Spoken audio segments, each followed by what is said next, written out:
We'll taste it for sure. All right, guys, so tell me what happened. Okay, so we're on, not this guy's track, we're on a buffalo track for 4 days now in this thick stuff, not thick shit. thick stuff here in the bushveld.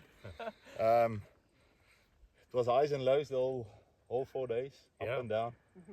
Tracking, we almost broke Sifiso last night, saw buffalo, but too close to house, can't shoot there.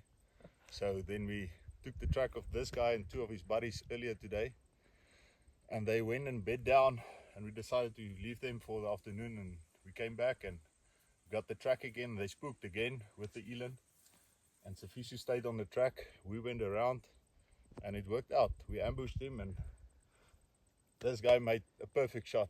It all worked out. We are really fortunate. No, and there was many opportunities through 4 days, really tough conditions, thick brush. Yeah, it's a very close and personal. You see buffalo 20 yards away and can't shoot them.